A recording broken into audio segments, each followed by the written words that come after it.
Halo, selamat datang semuanya di Serupa Podcast, episode yang kesekian. Senang sekali kita bisa take lagi dan seperti biasanya di Serupa Podcast kita akan membahas hal-hal yang seputar kehidupan yang barangkali relate dengan teman-teman semuanya yang mendengarkan ini.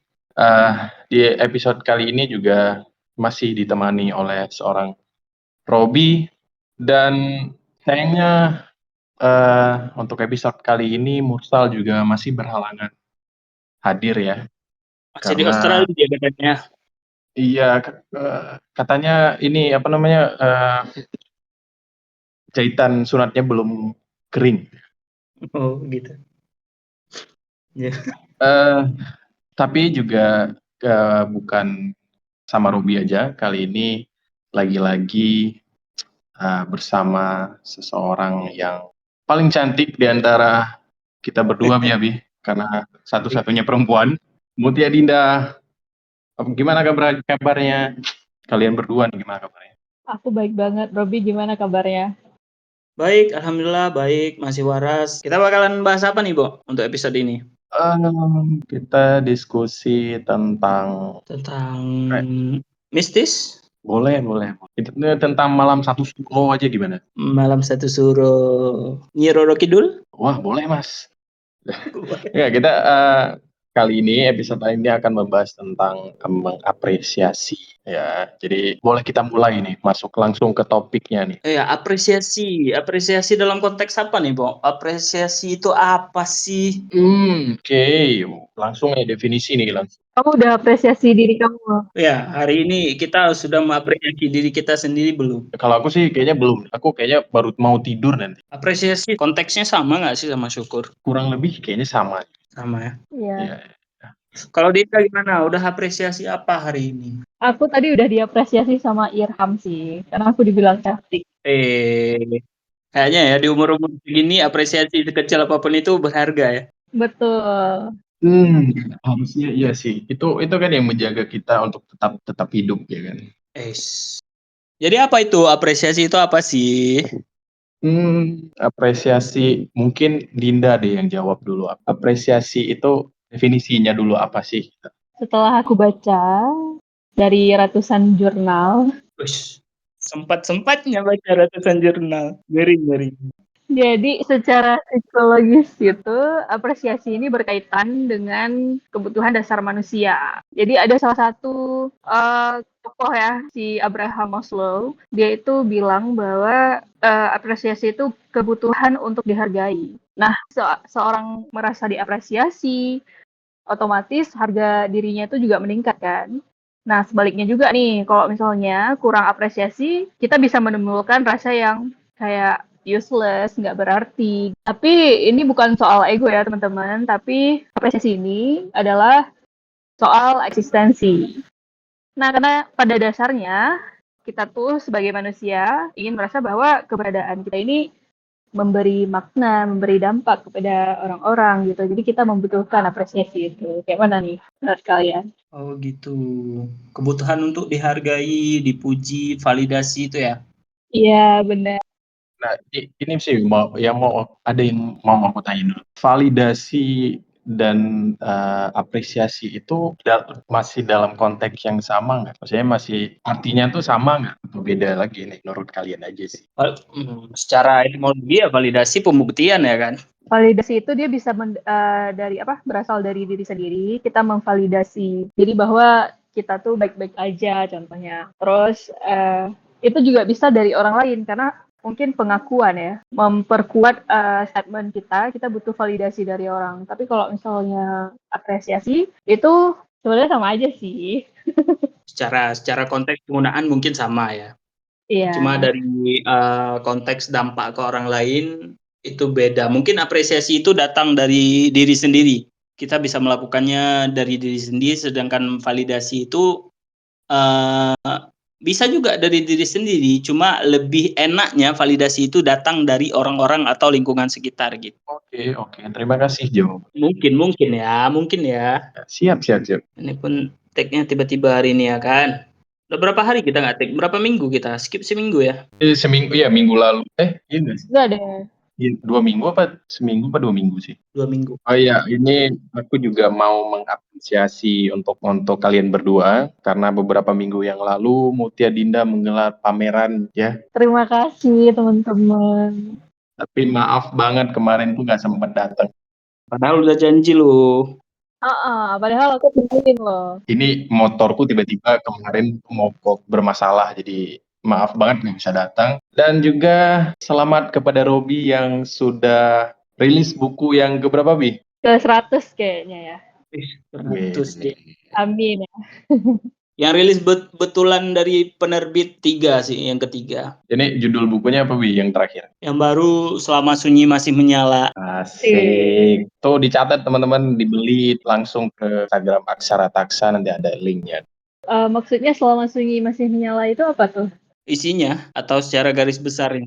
Secara garis besar. Apa ya, membahas apresiasi di situ juga termasuk apresiasi gimana seseorang menikmati kesunyiannya gitu. Sunyi itu kan bukan berarti kita merasa kesepian, nggak cuma sebatas itu, tapi lebih general gitu bentuknya.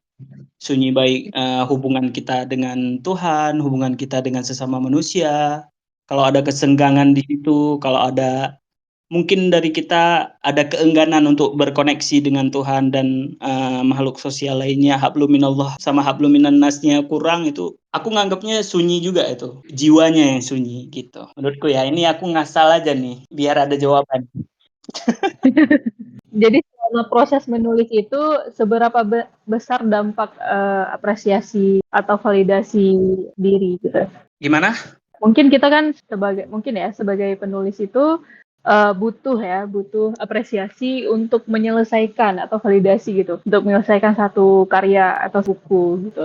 Ya ini sorry ya kawan-kawan, kami take-nya udah mungkin terlalu malam ini, makanya nggak terlalu sinkron ya. Dampak apresiasi dalam berkarya ya. Ngaruh sih, kalau menurutku dari pertama kali aku nulis dan bikin akun Aksara Taksa itu, apresiasi memang seperti bahan bakar itu, menurutku. Seperti bahan bakar untuk kita berkarya, di mana semua orang notice dengan apa yang kita buat. Cuma itu bukan hal yang dikejar gitu, bukan itu tujuannya. Karena walaupun nggak ada dari orang-orang sekitar apresiasinya, kita juga berhak untuk mengapresiasi karya kita sendiri gitu. Menurutku gitu. Tapi kenapa ya apresiasi itu sering dilupakan? Nah, itu juga aku mau tanyakan sama kalian semua di sini. Ketika kita berkarya atau misalnya Dinda ngelukis misalnya, Irham misalnya bernyanyi, menulis dan sebagainya, kita pasti melihat kawan-kawan kita ini, mereka notice bahwa kita melakukan itu semua, tapi mereka lebih memilih untuk men-show off bahwa ada loh penulis lainnya yang lebih hebat, ada loh pelukis lainnya yang lebih bagus lukisannya, ada loh penyanyi lainnya yang lebih bagus suaranya, kayak gitu. Itu menurutku bisa juga jadi bahan bakar untuk kita sebagai challenging bahwa I'm gonna prove it, bahwa ini jalan hidupku. Cuma disayangkannya orang lebih mengucilkan kawannya yang berkarya dibandingkan dengan orang lain yang berkarya gitu. Kalian ada ngerasa kayak gitu nggak? Betul sih, tapi aku nggak ini ya. Mungkin secara nggak langsung tuh. Cuman di sekitarku mungkin lingkunganku ada yang kayak gitu. Yang membandingkan kita dengan orang lain yang lebih hebat gitu kan. Ya sebenarnya kalau apresiasi ya apresiasi aja gitu. Nggak usah dibandingin nih. Dan menurutku ini apresiasi ini bukan cuma tentang diri kita gitu ya, bukan cuma semua orang atau lingkungan kita itu harus mengapresiasi diri kita. Nggak seperti itu. Kita juga harus mengapresiasi apapun, hal-hal sekecil apapun yang ada di sekitar kita gitu. Misalnya kita lagi kesusahan, ada orang yang nolong kita, kita tetap harus mengapresiasi sebagaimana semampu orang itu menolong kita gitu. Jadi apresiasi itu bukan hanya untuk diri kita, tapi juga untuk orang-orang yang ada di sekitar kita gitu. Kita sebagai yang melakukan aksinya, bukan cuma orang yang menerima aksinya gitu. Lebih general ya maksudnya. Iya. Bisa nggak sih kalau dibalikkan seperti itu? Bisa-bisa aja ya. Bisa sih, karena mungkin ya kalau kita dengar apresiasi mungkin itu terlalu spesifik gitu, sehingga kita kurang melirik kepada makna yang lebih luas ya, yang kayak tadi Robi kasih contohnya. Ya sih, aku baru nggak juga. Ya ternyata apresiasi itu segeneral itu kalau misalnya kita mau lihat lebih luasnya lagi. Ya betul, karena aku notice Misalnya kawan-kawanku yang kita nongkrong bareng kayak gitu. Tiba-tiba ada kawan yang dia moodnya sedang jelek atau lagi ada masalah. Pasti yang kawan-kawan ini menotis dia. Kenapa gitu? Iya. Mm-mm. Kenapa gitu? Mungkin aku juga harus menotis itu, cuma kemampuanku untuk menotis hal itu atau kemampuan apresiasiku untuk menganalisa atau men-scan orang lain itu terlalu terbatas gitu. Aku baru ikut-ikutan sama orang ini, kenapa gitu. Itu sebuah apresiasi dengan kita menotis orang lain itu adalah sebuah apresiasi menganggap Oh. bahwa orang itu ada di tongkrongan itu, bahwa masalahnya juga penting untuk kita bahas sama-sama, untuk kita selesaikan bersama-sama. Benar-benar. Ini terlalu melebar, Bo. Kalau nggak kau stop, Bo. Iya, enggak, aku denger aja dari tadi gitu. Ini masuk ke yang lain-lain nanti. Oke. Kalau Iya, apa gimana, Din? kalau dari perspektif gender gimana nih? Oke. Ya, kalau dilihat dari gender ya, mungkin perempuan itu yang paling sering dianggap harus multitasking gitu kan, untuk ngurusin rumah gitu. Iya, Terus iya. kalau misalnya ada cowok yang lakuin ngelakuin pekerjaan rumah gitu langsung diapresiasi, wih rajin banget nih cowok nih gitu-gitu kan. Iya, Padahal iya. kan seharusnya ya sama aja mengapresiasi keduanya juga harusnya gitu kan. Mm-mm. Terjebak dengan ketimpangan apresiasi gitu. Tuh, asli. Bener nggak? Ya, Setuju sih, karena sebagai perempuan juga aku ngerasa gitu ya, apalagi di lingkungan yang di Aceh gitu, ya gitu deh. Misal perempuan tuh harus bisa masak, harus bisa ngurus rumah, harus bisa ngerawat anak gitu. Ketika itu it comes to boy atau man, eh, Oh, apresiasi orang kayak bakal beda. dilebihkan. nggak dijudge. Kewajiban itu kan dua-duanya bisa menjalani itu. Iya, mungkin mindset aja sih, mindset orang-orang gitu. Ya, Di zaman sekarang gimana nih? sama aja sih. Nggak ada bedanya juga. Dari zaman dulu pun sebenarnya kalau dalam konteks rumah tangga itu ya kan saling melengkapi antara satu sama lainnya. Kalau yang satunya tumbang, yang ini ganti, atau bisa menyelesaikan masalah dengan sama-sama, mendidik anak, yang ini bagi-bagi tugas misalnya. Mereka kan punya satu tujuan yang sama gitu untuk mendidik anak atau untuk membuat keluarga kecilnya itu jadi lebih berwarna atau lebih bahagia atau lebih terarah gitu tujuannya. Apa sih aku ngomong apa sih ini? Kalau kalau itu sih mungkin ada dua sisi ya. Ada yang menganggap bahwa gender itu doesn't matter ya. Satu lagi ada yang yakini konsep patriarki gitu. Ya kan? Oh iya betul. Aku akan agak tegang ini bahas-bahas masalah gender ini. Iya, nggak apa-apa. Kayaknya terlalu sensitif kalau kita bahas ini. Itu juga stigma Benar. ya kan? Iya. Membahas tentang gender Mm. kita terlalu sensitif itu sebenarnya juga stigma dari masyarakat gitu ya. Padahal ini adalah topik yang memang harus dibicarakan gitu kan. Benar. Nah, kalau Robi sendiri gimana nih? Kan Robi seorang guru ya. Kalau Iya. di sekolah ya, misalnya atau di dunia pendidikan lah gitu. Mm-mm. Seberapa penting deh apresiasi ini berperan ya di lingkup pendidikan atau sekolah? Serius nih mau masuk ke situ. Banyak kali keresahanku sumpah. Yang masih berkaitan sama apresiasi aja sih. Guru-guru di Indonesia ini nggak ada apresiasi, jujur sekali. Itu pendapat opiniku dari dulu. Waduh. Makanya mau masuk ke situ nggak kita. Ini maksudnya ranah politik. Nggak deh. Kayaknya untuk anak-anak aja deh. Oh iya. Gimana kamu mengapresiasi anak-anak muridnya gitu. Oh iya. Sangat penting. Apresiasi bagi murid itu sangat penting. Sederhana mereka kita kasih tugas misalnya, walaupun tugasnya itu salah, walaupun pengerjaan mereka itu tidak maksimal yang seperti kita inginkan, Ya. setidaknya kita memberikan feedback yang apresiatif gitu, feedback yang membuat mereka lebih semangat untuk mengerjakan soal-soal ke depannya dengan catatan lebih baik, meningkatkan kemampuan mereka, ada improvement di sana gitu. Iya. Dan cara yang paling tepat untuk melakukan hal itu semua untuk meningkatkan kemampuan siswa adalah dengan mengapresiasi apa saja yang mereka lakukan gitu. Terlepas dari itu benar atau salah, karena kan memang konteks pendidikan itu kita tidak mencari siapa yang paling benar di situ. Namanya aja konteks mendidik. Kalau memang sudah benar, ngapain dididik lagi gitu. Iya, benar-benar sekali. Iya. Tapi kalau ada kasus pembulian diapresiasi juga. Oh, tidak dong. Kalau ada kasus pembulian dan sangat sering terjadi di ini sekolahku ya. Mm-mm. Itu pasti memang tidak diapresiasi. Tapi harus ditangani gitu dengan segala Ah, cara.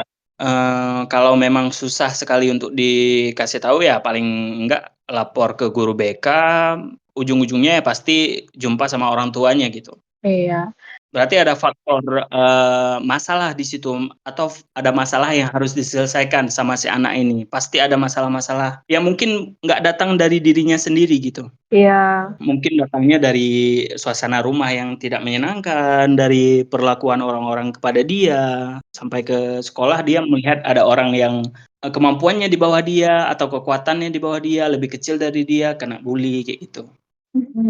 Kalau misalnya ada kemampuan di atas dia, apa dia mengapresiasi temannya atau dia malah mengejek gitu? Harusnya memang semua anak itu dari gurunya pribadi ya, memang diapresiasi gitu. Karena aku nggak bisa mengatakan sudut pandang murid gitu, karena aku nggak tahu, karena pengalaman aku sebagai murid memang yang kita bahas ini tidak relate dengan aku. Aku adalah pelakunya. Hahaha. Kamu orang yang Aku tidak membulinya. peduli kamu pintar, kamu tidak pintar, yang penting aku having fun. Itu prinsip aku kalau jadi murid. Tapi kalau jadi dalam sudut pandang guru ini, aku ngerasa seharusnya si anak ini melihat orang yang di atas, yang nilainya di atas dia itu sebagai motivasi. Iya, betul. Apresiasi itu tentu harus ada. Kenapa? Karena itu yang kemudian memicu motivasinya untuk belajar lebih giat, untuk mengalahkan atau bahkan bisa mencapai titik yang setara dengan si kawannya yang lebih itu. Iya, iya. Bisa jadi mereka itu anak-anak yang kurang apresiasi mungkin di rumah mereka sendiri mereka tidak mendapat gitu, mendapatkan apresiasi dari keluarga, dari orang tua, sehingga mungkin anak-anak ini ada rasa cemburu gitu terhadap teman-temannya yang memang mendapatkan apresiasi gitu, mungkin karena nilainya bagus, karena pencapaiannya gitu kan. Oxford, Oxford. Of course. Ya nggak, Bo? Gitu nggak? Kok sebagai guru ini juga ya? Sebagai guru silat. Iya gitu deh lah ya. Jadi gini, terus gimana gimana caranya kita untuk mengapresiasi orang lain dengan dalam bentuk apa gitu? Apakah hadiah atau memang cukup hanya dengan ucapan aja gitu? Gimana tuh? Kak Robi kan biasanya paling sering berhadapan dengan ya murid kan seorang. Jadi kayak apa ada juga treatment untuk ngasih hadiah mungkin kalau jawabannya benar semua gitu. Pernah nggak kayak gitu? Nggak tahu ya, mungkin yang kulakukan ini agak sedikit nyeleneh karena aku memang nggak memberikan hadiah gitu. Karena otomatis kalau memberikan hadiah ada yang namanya kecemburuan sosial di situ. Oh, kalau ada satu dikasih, semua dikasih ya. Iya, setidaknya kalaupun serba salah gitu. Kalau memang yang betul, yang kontennya misalnya hari ini 100, aku kasih kue misalnya. Yang lain kan merasa, bapak ini pilih kasih, oh bapak ini memang suka sama si ini, aku nggak mau belajar lagi deh. Oh, Dan kalaupun aku kasih ke dia secara diam-diam, nggak boleh dikasih tahu sama temannya, nanti suatu saat pasti akan bocor. Oh, bapak ini dia juga dikasih, walaupun dia nggak 100. Kenapa ini? Pasti ada masalah mereka mikirnya gitu. Oh, iya. nggak usah lah aku dapat 100. Orang juga dikasih kok nanti diam-diam. Serba salah gitu. Kita sebagai guru ini serba salah. Nah, caraku sekarang, sekalipun dia tidak betul satupun di kertas lembar jawabannya, aku tetap buat nggak apa-apa, kita coba lagi dengan di situ memang aku buat catatan sama emot senyum gitu. Itu solusiku sih. Oh, atau kamu ada kasih bintang gitu nggak sih? Iya, kasih bintang kayak gitu. Itu kan kalau di buku catatannya oke lah, kalau di buku latihannya nggak apa-apa menurutku ya. Siapapun dapat gitu, asalkan dia mau mengerjakan tugasnya gitu. Karena pasti ada saja murid yang abai dan itu sangat menyebalkan.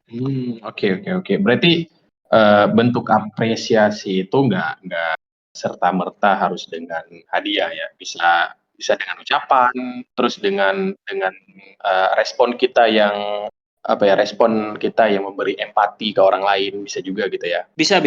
Atau bahkan ini, Kak, akhir-akhir ini aku sering sesi one on one sama murid gitu. Misalnya dia memang ada kesulitan belajar tentang satu tema ini. Habis itu aku panggil dia di dalam kelas, kita diskusi kayak gitu. Kita cari kesusahannya di mana, kesulitannya di mana. Kalau memang bisa aku bantu. Kalau memang menurut dia ini terlalu susah, aku bisa nyuruh anak-anak yang lain atau guru yang lain untuk membantu dia gitu. Ya. Menarik. Dan untungnya si yang bermasalah ini, ada beberapa murid yang bermasalah ini, mereka merasa senang dengan kejadian itu. Dengan sesi itu merasa lebih diperhatikan, merasa tidak diasingkan dari kawan-kawannya yang pintar gitu. Karena sekarang pun memang mudah dibantah kalau memang ada murid yang slow learner, ada murid yang fast learner. Sebenarnya murid itu nggak ada yang fast and slow. Yang namanya murid ya tetap murid. Cara tangkapnya mereka beda-beda, gaya belajar mereka beda-beda, hanya gurunya saja yang harus menyesuaikan. Ribet lah jadi guru, gajinya gak besar, tugasnya banyak, gak diapresiasi lah guru di Indonesia. It's Pesan kepada Pak Prabowo kah ini? Enggak, Menteri Pendidikan aja. Kalau ya kayak. Nah, kalau dalam ini Dinda kan kerja juga kan? Gimana kalau dalam Enggak, sumpah basicnya guru juga, Din. Nggak usah tanya aku, Din. Diskusinya, Din. iya. Bagaimana cara asesmen ke murid, bagaimana treatment murid, belajar juga tentang jenis-jenis cara belajar, gaya belajar murid, pastilah kinestetik, audiovisual, pasti itu belajarnya. Jangan kau menyudutkan aku aja, Din.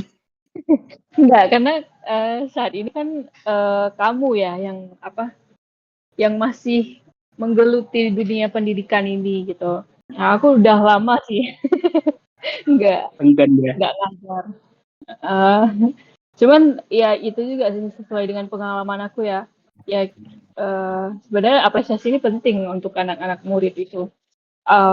Aku pengen ya semua anak itu merasakan apresiasi dari gurunya gitu. Bahkan sesama murid juga bisa mengapresiasi temannya gitu. Betul sekali. Karena untuk menghindari kecemburuan sosial dan gap ya di antara pertemanan mungkin gitu. Jadi bentuk apresiasi ini sangat penting sebenarnya bagi seorang guru ya. Kalau aku di dunia kerja itu karena sekarang posisinya aku melit tim, terus juga aku tahu gimana kondisi mereka di lapangan gitu. Ketika mereka bekerja sama dengan sesama mereka gitu. Sebagai aku inginnya tuh bisa mengapresiasi lah kerja keras teman-teman tim aku gitu, supaya ya mereka lebih semangat juga, terus merasa bahwa bukan cuman kerja aja nih, tapi juga ada hubungan emosional di situ. Jadi kerjanya tuh lebih menyenangkan, bukan kayak sekedar ya doing what you have to do and done gitu. Enggak, tapi kita butuh apresiasi itu untuk supaya itu bisa dampak ke kinerja dan produktivitas mereka ke depannya gitu. Itu sih. Betul sekali. Kalau Irham gimana nih, Ham? Kau merasa karena ini tema ini datang dari Irham, teman-teman cerita semuanya. Dia yang paling gembar-gembor, kita bahas apresiasi aja kayak gitu. Mungkin ada dari konteks sosial merasa tidak diapresiasi. Enggak, ini kan pernah diusulkan oleh Mursal, jadi males mikir topik yang lain, ya udah ini aja gitu. Dan ya seribet ini untuk membahas tentang apresiasi aja ya. Mursal pasti banyak kali dia keluhannya tentang apresiasi ini, tentang inilah, tentang keadaan dia lah, yang baru sunat di umur 30 tahun. Kalau aku sih ngelihatnya itu kalau aku kan belum masuk ke dunia kerja ya, jadi kayak ya sering banget ketemu sama orang gitu kayak aku melihat orang-orang kita di sini tuh kayak sering banget tuh nanya kayak, "Gimana kerja apa sekarang? Kayak udah sukses belum?" Gitu-gitu kan. Tapi mereka tuh nggak pernah nanya kayak, "Gimana? Are you happy with your life?" Ya menurutku kalau pertanyaan-pertanyaan itu ditanyakan, mungkin kita merasa diapresiasi aja gitu, nggak tentang kerja atau udah sukses belum, tapi benar-benar kayak Dianggap manusia ya. iya, sebagai manusia kita bisa diapresiasi dengan rasa-rasa yang mungkin kita ngerasa resah tentang sesuatu gitu kan. Ya, I wish more people ask that to each other gitu. Asik. Asik. Podcast dalam bahasa Inggris aja kita nih. Tiga-tiganya pakai istilah bahasa Inggris, Boy. Ya kan saya mencoba aja untuk nimbrung sama kalian anak bahasa Inggris ini. Oh ya, kalian ini nggak sih pernah ngejurnal gitu nggak? Ada satu jurnal, aku ada dikasih satu metode ya sama psikolog aku tuh, kalau kita lebih aware dengan diri sendiri gitu, kita butuh satu jurnal kayak diary yang bisa kita menuliskan gitu. Apapun cerita yang kita alami, baik itu sedih, senang, termasuk apresiasi di situ.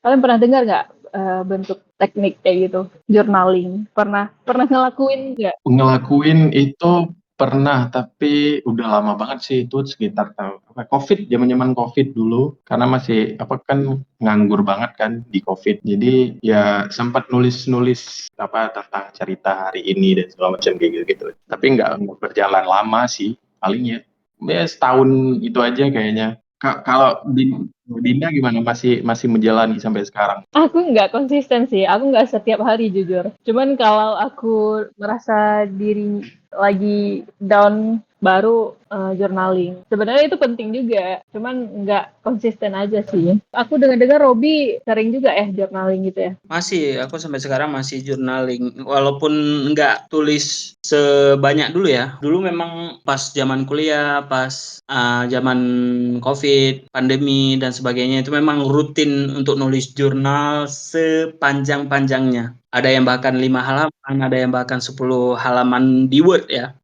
Tapi sekarang ini cuma take note aja, take note kayak satu hari satu note sebelum tidur gitu tentang apa kejadian hari ini, apa kalau ada kejadian yang unik atau ada kejadian yang menyebalkan, yang bahagia, lebih banyak yang menyebalkan sih, yang emosinya negatif karena itu bisa digali jadi premis kan. Baik dalam premis untuk tulisan non-fiksi, puisi, dan atau materi stand up. Iya, setuju, setuju. Kadang kalau misalnya kita nggak tulis, ya lupa aja gitu kan. Betul, betul, betul, betul. Kalau kita tulis, akhirnya jadi satu karya. Betul, bisa kita kembangkan. Lebih mudah untuk kita ciptakan dulu sesuatu itu, lalu kita perbaiki dan jadi sebuah karya daripada kita harus mencari hal itu dulu baru kita buat karya gitu. Lebih susah untuk mencari ide sebenarnya. Betul. Ini kan terkesan kayak nge-cheat untuk nulis, kayak menampung ide-ide yang datang tiap hari gitu. Jadi kita nggak akan kehabisan hal yang untuk ditulis, hal untuk dibicarakan, hal-hal untuk menjadi keresahan kita. Jadi bahan bakarnya itu selalu ada gitu, untuk berkarya. Betul sekali. Tapi journaling itu berarti termasuk ke dalam mengapresiasi diri kita sendiri nggak sih? Harusnya iya, betul, harusnya iya. Apalagi kalau kita nulis jurnalnya sejujur mungkin gitu. Kita menganggap bahwa perasaan kita yang ada di hari itu, kita kan pasti nulisnya mepet-mepetnya paling sebelum tidur ya. Kalau aku pribadi ya. Kalau aku pribadi sebelum tidur nulisnya, dan aku menganggap bahwa perasaanku di hari itu tervalidasi gitu, terapresiasikan bahwa itu memang betulan ada. Perasaan-perasaan menyebalkan itu, perasaan overwhelming, exhausted, perasaan excitingnya itu memang betul kejadian di hari itu. Dan suatu saat misalnya 5 tahun kemudian atau 10 tahun kemudian aku lihat lagi, oh pernah kejadian ini dan ini yang kurasakan pada hari itu. Seberapa menyebalkannya orang ini, sebegitu dia. Tapi aku mau nanya, ini kalian kan sama-sama seniman nih. Kalau aku boleh nanya, apa sih yang kalian apresiasi dari satu sama lain? Maksudnya tuh kayak, ini bagus banget loh, dan bukan sekedar apresiasi, memang jujur gitu ya. Robi tuh bagusnya dalam nulis yang gimana gitu. Terus kalau dari Robi ke Dinda juga mungkin ngelukis atau maksudnya gimana gitu. Dinda juga nulis loh. Iya, Bagus-bagus tulisannya loh. iya, aku baca. By the way, aku lihat yang di postingannya Dinda itu yang Zephyr ya. Itu apa sih? Pernah nggak Zephyr? Iya. Zephyr itu kan ini dewa kan? Dewa angin bukan sih? Iya. Riset kali kawan ini, sumpah. Cari ya. Wow. Aku memang suka yang ini apa ya mitologi Yunani kan memang sempat baca dulu. Jadi makanya tahu dewa-dewa. Mantap kali ini, udah bisa jadi host ini ya. Buat teman-teman yang mungkin ada acara reguler, kalian bisa hire Dekbo ini sebagai host. Itu isinya apa sih, Din? Bentuknya apa nih? Iya, bentuknya apa? Di buku atau Jadi gini, tulisan Zephyr itu aku mulai 2 tahun yang lalu. Terus udah mulai kampung kan. Cuman aku pengennya kalau misalnya nanti diterbitin kan agak lama nih proses penerbitan. Karena kemarin emang mendadak acara Serune dan aku pengen tulisan aku tuh pengen cepet-cepet orang bisa baca gitu. Jadi aku membuat dalam bentuk zine main itu ya sekedarnya aja supaya teman-teman di sana bisa baca gitu. Tapi nanti ke depannya aku pengen kasih itu ke publisher sih supaya bisa diterbit dengan proper. Ya, itu isinya tentang kumpulan puisi-puisi aku aja. In English? Iya, of course. full Inggris? Ketika aku menulis dengan bahasa Inggris tuh kayak kena aja gitu. Nggak tahu kenapa. Tapi kenapa? Menurut kalian gimana? Ada yang ngerasa yang sama nggak? Kalau nulisnya bahasa Inggris lebih touchful gitu. Kan mother language aku kan ini bahasa Inggris. Apa? First language-nya bahasa Inggris ya? Mother tongue-nya Inggris? Yoi bro, Are you sure? kan kita dari barat bro. Oh iya, Oh iya. betul. Melbourne, asli. Enggak sih kalau aku nggak bisa nulis aku bahasa Inggris. Robi sempet juga ya. Kalau Robi berarti nulisnya lebih nyaman tuh dalam bahasa Inggris atau bahasa Indonesia atau bagi keduanya? Bahasa Cina kayak. Bahasa Cina katanya. Bahasa Cina katanya. Menurutku ya, kalau bahasa Inggris itu aku bisa lebih jujur tentang perasaanku gitu. Karena kosakataku dalam bahasa Inggris ini terbatas, penguasaan kosakatanya, jadi aku bisa mengekspresikan sejujur-jujurnya emosi yang kurasakan untuk menulis itu dan hal-hal yang ku capture dalam kehidupan sehari-hariku dengan kosakata yang terbatas itu. Jadi mungkin poinnya lebih kena atau lebih luas saja untuk diceritakan dalam bahasa Inggris. Sedangkan yang dalam bahasa Indonesia ini memang ada tujuan untuk melakukan eksperimen bahasa gitu, mendobrak batas-batas bahasa supaya ada kebaruan dalam sastra gitu. Walaupun kata kebaruan ini terlalu berat ya bagi penulis pemula kayak aku ini yang apalah nggak terlalu bagus karyanya. Pendobrakan batasan bahasa itu dimungkinkan dalam bahasa Indonesia, menurutku ya. Aku nulis dalam bahasa itu ada kebaruan yang seolah-olah aku ciptakan di kepalaku sendiri bahwa ini adalah sebuah kebaruan gitu. Walaupun nanti di belahan dunia manapun atau di belahan dunia lainnya itu udah tercipta gitu yang seperti itu. Tapi menurutku sekarang yang aku buat ini adalah suatu kebaruan. Tinggal lomba-lomba referensinya aja siapa yang paling banyak gitu kan. Tapi kalau dalam bahasa Inggris memang lebih jujur sih tulisannya. Iya. Berarti intinya itu lebih nyaman dua-duanya berarti. Indonesia sih, Indonesia Pride boy, Indonesia Pride. Itu berarti Dinda nggak nasionalis gitu maksudnya. Oh enggak gitu. Sorry. Dua-duanya. Persis sudah bisa jadi host ini boy. Gantiin diri komposer, sumpah. Terus apa lagi nih? Ini kenapa tiba-tiba jadi bahas nulis ya? Makanya Anda sebagai host sebagai ininya dong, tonggaknya dong pembicaraannya. Saya juga makan. Apa itu kan masih menyangkut dengan apresiasi dalam berkarya kan. Oh iya, aku mau juga nanya ini kan kemarin Dinda pameran. Di pameran itu tulisannya kan dipamerkan gitu ya. Jadi dapat apresiasi nggak dari teman-teman yang lain yang datang ke situ? Bentuk apresiasinya gimana? Aku bersyukur sih karena lingkungan aku tuh mereka suportif. Jadi sekecil apapun karya kita, mau kita itu seniman baru ataupun kita udah lama di situ, mereka tuh tetap support gitu. Jadi aku ngerasanya aku bahagia sih, aku tetap diapresiasi karena tulisan aku jujur nggak sebagus teman-teman yang lain gitu. Merendah. Ya kan? Sumpah, Bo, ini humble bragging namanya. Merendah untuk meroket beliau ini. Tapi aku di situ tuh aku jumpa dengan penulis yang hebat, terus seniman yang luar biasa, udah legend gitu. Jadi ketika mereka mengapresiasi kita sebagai newbie, kayak itu tuh hal yang luar biasa dan kita tuh makin semangat untuk berkarya gitu. Jadi itu aku ngerasa banget apresiasi itu mempengaruhi proses kehidupanku sih. Asik. Gitu, Irham. Tapi kamu mau ikut nggak mau pameran draft-draft tulisan kan banyak gitu. Jadi kamu nggak dimerin aja sekali. Aku pernah lihat ini loh. Cuma ini nyeleweng lagi sih. Aku pernah lihat ini apa konsep pamerannya ada sebuah lukisan, terus habis itu ada puisinya untuk menggambarkan lukisan itu dengan Ah, dua seniman yang berbeda ya. Ada yang penyairnya satu, ada yang pelukisnya satu. Itu secara kolektif dibuat pamerannya, ada gambar, ada puisi. Jadi pamerannya jatuh untuk mereka berdua gitu. Dibuatnya berdua orang itu. wow.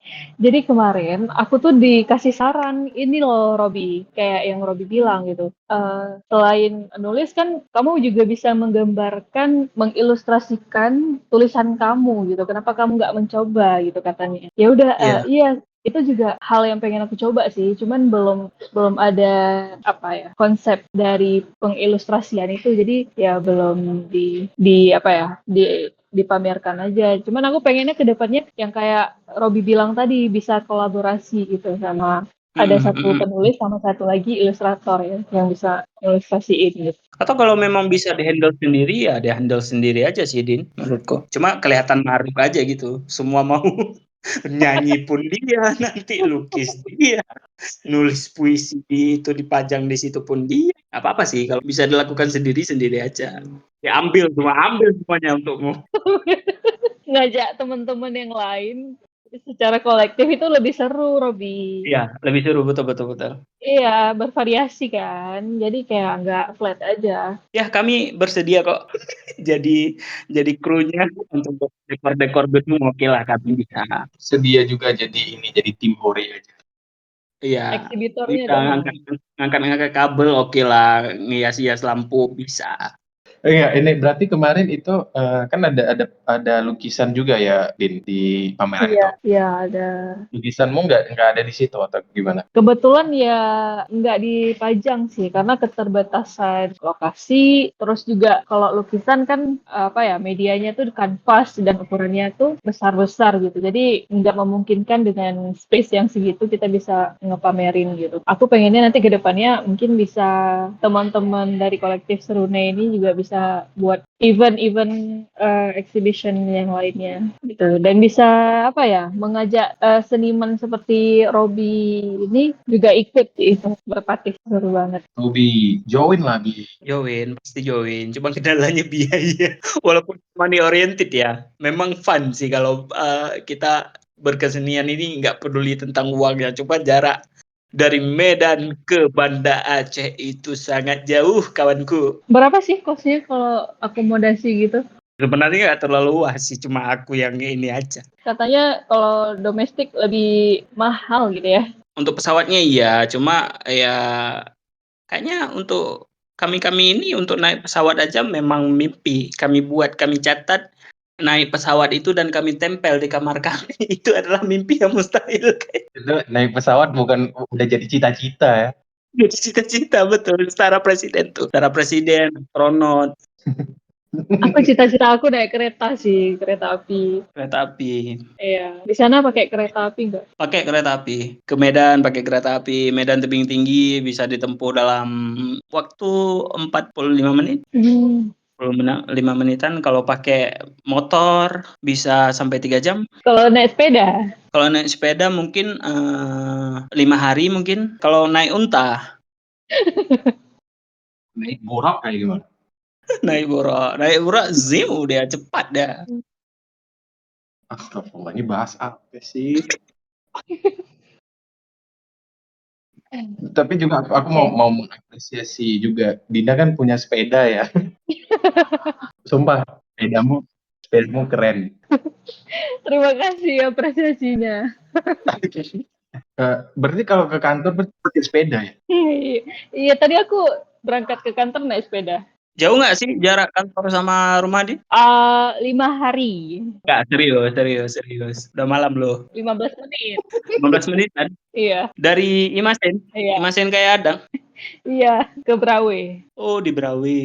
Iya, Masin, Brawe, Lambu. iya, iya. Jalan belakang Hermes, Oh ya, bisa lewat situ. Betul. 10 sampai 15 menit lah. Tapi aku menyenangkan, ya aku senang gitu kalau naik sepeda ya. Apalagi pagi-pagi fresh, terus bisa lebih lancar aja otak aku kalau kerja gitu. Karena gerak dulu. Bawa baju ganti berarti nggak? Enggak sampai keringetan juga. Oh, Santai. Pas pulang tadi aku sempat mutar dulu sih sampai 15 kilo lah aku sepedaan tadi sore pulang kantor. Tujuannya sebenarnya itu supaya bisa olahraga pulang kantor. Kalau nggak disempetin juga olahraganya gitu kan. oh iya. Itu untuk apresiasi ke diri sendiri. Ya, betul. Olahraga itu salah satu bentuk apresiasi ya untuk diri sendiri ya. Betul. Karena badan kita harus dijaga. Tapi Robi nggak pernah olahraga kayaknya. Iya, betul. Aku sih sekarang ini lagi rutin kegel sama yoga. Wih, pilates nggak? Iya, pilates kayak gitu untuk mengencangkan otot paha. Apa sih? Sebelum kita tutup pada pembahasan kali ini, Ya, ada yang mau disampaikan nggak? langsung ditutup sumpah. Nggak jelas episode apa ini, Boy. Ya ngapain juga?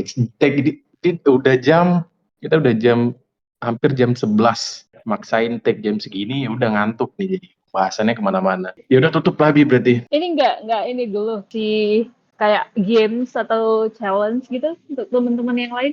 Nggak usah ngapain. Orang itu pun malas dengarnya dari awal tadi udah males dengarnya. Terlalu pribadi ini katanya, terlalu personal ini ceritanya, nggak relate katanya. Kita tutup aja kayak ya kata-kata penutupnya aja. Iya, kata-kata penutupnya Bang Robi. Kok saling lempar, Bo? Ayo, Bo. Iya, kata-kata penutupnya ya terima kasih ya, buat teman-teman yang mungkin sudah mendengarkan sampai akhir. Biarpun nggak ada isinya apa-apa kali ini. eh, tapi kalau ada yang mau dengerin sampai akhir ya terima kasih aja lah. Udah, Bi. Dinda ada nggak? Mungkin bagi aku tuh apresiasi itu ibarat air kali ya. Ketika kita memberikan air atau menyiram air gitu ke tempat yang membutuhkan seperti tempat gersang atau tanaman yang memang kering, setetes apapun air yang kita berikan itu akan berdampak sangat besar bagi si tanaman yang membutuhkan gitu, which is orang yang membutuhkan satu apresiasi itu. Jadi jangan lupa mengapresiasi hal kecil apapun yang ada di sekitar kamu, baik itu teman-teman kamu, lingkungan kamu, atau diri kamu sendiri. Karena kita nggak tahu seberapa besar dampak apresiasi itu kepada kehidupan kita sendiri maupun kehidupan orang lain. Mantap sekali, udah mantap sekali itu. Apa diulangi lagi mungkin dari Robi gitu?